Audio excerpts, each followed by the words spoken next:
నేను మీ ఆదర్శ రైతుని. మీకు అందుబాటులో ఉండే రైతుని. మీరు ఫస్ట్ టైమ్ గనుక మన ఛానెల్ చూస్తున్నట్లయితే ఛానెల్ సబ్స్క్రైబ్ చేసుకొని, అలాగే లైక్ అండ్ షేర్ చేయండి. ఇంకైతే ఇది వచ్చి మన కీర తోట. కీర అయితే నాటాము. మీకు ఆల్రెడీ మన ఛానెల్ ఫాలో అవుతుంటే ఆల్రెడీ తెలిసే ఉంటుంది. ఈ కీరలో మనకైతే ఇప్పుడు 6 రోజులు కంప్లీట్ అయిపోయింది. ఏడో రోజు అనేది జరుగుతాంది. ఈ ఏడో రోజు తోట అనేది ఏ విధంగా ఉందయితే చూద్దాం. కొన్ని తాళ్ళైతే చనిపోయాయి. అవి కూడా అయితే మనం నాటేస్తున్నాము. ఇప్పుడైతే మనం 2 ఆకులేసాయి. కొంచెం పెద్దగా అయ్యాయి. మధ్యలో అనేది ఇది కూడా ఇంకా ఆకులకొచ్చేదానికైతే రెడీగా అయితే ఉంది.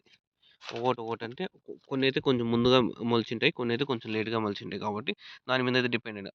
అంటే మనం భూమిలో నాటినప్పుడే లోపల కొంతమంది పైకి నాటింటారు. కొంతమంది లోపలికి నాటింటారు. ఒక్కోసార్లయితే పైకి ఫాస్ట్‌గా వచ్చేసింది. ఎందుకంటే భూమి పైన నాటింటే లైట్‌గా ఫాస్ట్‌గా మోసొచ్చేసి పైకొచ్చేసింటాయి. కొంతమంది లోపల నాటింటారు. అవైతే కొంచెం స్లో అవుతాయి. 1 ఆర్ 2 డేస్ అనేటివి డిఫరెన్స్ అనేది 100%గా ఉంటుంది. టమాటా అయినా ఏదైనా అంతే. విత్తనాలు భూమిలో నాటే విత్తనాలకు. ఎందుకంటే అది నాటే వాళ్ళ మీద డిపెండ్ అయి ఉంటుంది. పైన నాటితే ఫాస్ట్‌గా వచ్చేస్తాయి. లోపల నాటితే స్లోగా అనేది వస్తాయి. అది అందరికీ తెలిసిండేదే. ఇప్పుడైతే చూసుకోవచ్చు. మన ఆకులు కూడా అయితే కొంచెం పెద్దగా అయితే వెడల్పుగా అయితే వచ్చాయి. మధ్యలో అయితే ఇంకో దానికి వచ్చేదానికైతే కూడా రెడీగా అయితే ఉన్నాయి కీర. చూద్దాం. కీరలో ఇలానే ఫాలో అవుదాం. డైలీ ఒక వీడియో అయితే అప్లోడ్ చేస్తాం మీకు.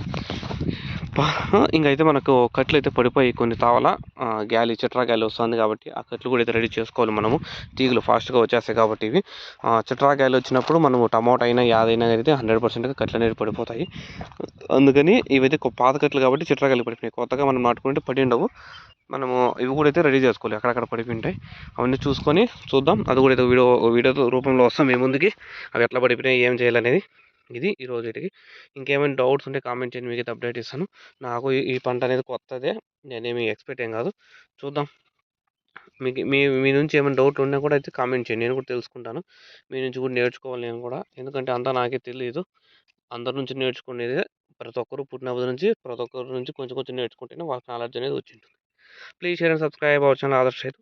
మీకు అందుబాటులో ఉండే రైతుని. Thank you.